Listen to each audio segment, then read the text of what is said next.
Hey guys, this week is a really exciting week because this week we get to see God's people finally enter into the land that He has promised them. So we're going to jump straight into our story for today, but before we do, we've got a quick question for you. Grab a piece of paper and see if you can all work together to map out the journey the Lord's people have been on so far, all the way back to Abraham. Once you've done that, jump straight into today's story, which is found in Joshua 6, or use the animated video included in the description below.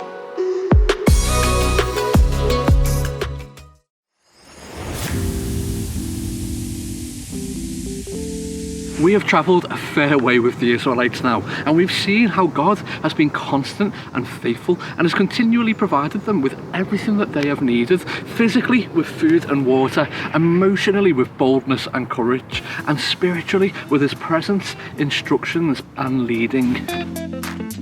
We have seen time and time again how God has reminded Joshua to not be discouraged or afraid, but to be bold and courageous, for He is with him and will be with him wherever he will go.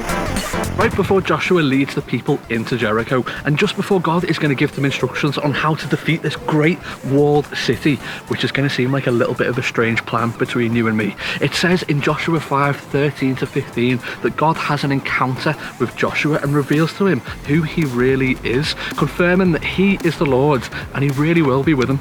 Encounters with Jesus are powerful. They make our faith real and alive.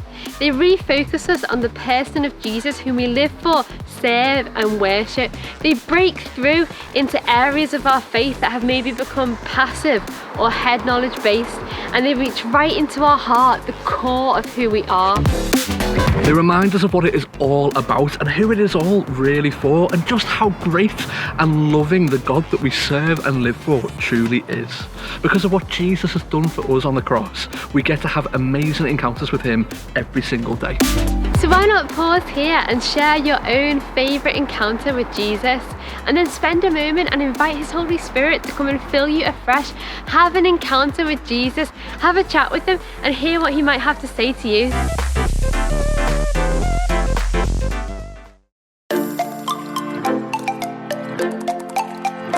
Joshua probably needed this encounter with Jesus to be able to trust that He really could bring down the walls of Jericho just by their obedience to His instructions. He's had an encounter with the God of the universe and is reminded of God's amazing power and character, and is filled with fresh courage and trust that just as God said, so it shall be. There was a lot of trust, obedience and perseverance required from the Israelites to see the breakthrough that they saw on the day that the walls of Jericho fell. Until the seventh day, when the walls collapsed in an utterly miraculous way, they must have felt pretty ineffective and pathetic marching around the walls of such a large city. In fact, Joshua 6:1 tells us that the gates to Jericho were securely barred. No one went out and no one came in. These walls were strong, firm and towering. They were built to defend the city from any attackers or invaders. It wasn't once, but 7 whole times that they marched around the wall before the Lord brought the wall down. It was through persevering and trusting in what God had told Joshua that caused them to see the deliverance that He brought, and the walls completely collapsed. So why don't you pause here and discuss what you think that term perseverance means, and what you think it looks like to show perseverance in something.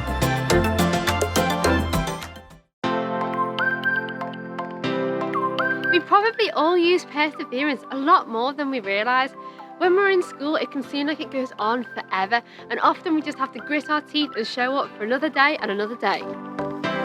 We often have to use our perseverance to become good at a sport, or an instrument that we're trying to learn, or a new skill, or an art project that we are being inspired to try. This time of lockdown with no school may have really tested our perseverance and endurance. The Bible calls for us to persevere with our faith. It acknowledges that it won't always be easy, and sometimes we'll be faced with hard decisions about the choices we make about how to live our lives. Yet Hebrews 12:1 declares to us, let us run with perseverance the race marked out for us, fixing our eyes on Jesus, the pioneer and perfecter of faith. In Philippians 1:6, it goes on to say, being confident of this, that he who began a good work in you will carry it on to completion until the day of Jesus Christ. Jesus has a route marked out for each and every one of us. Why is it described as a race? Well, one of the reasons I think is because our life here on earth is actually but a drop in the ocean compared to our lives in heaven forever with Jesus.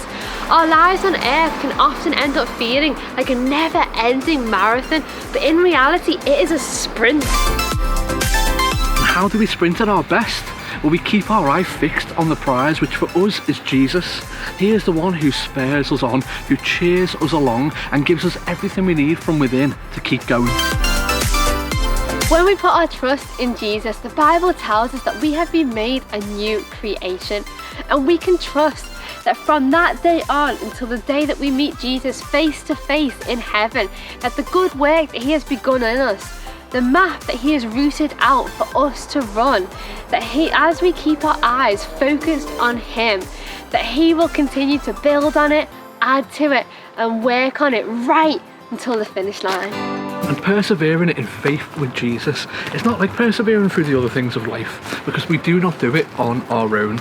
We have Jesus living inside of us to help us stay focused on him and keep chasing after his ways, his words, and his love. Isaiah 40 offers us this incredible promise. It says in verse 31 that those who hope in the Lord will renew their strength. They will soar on wings like eagles.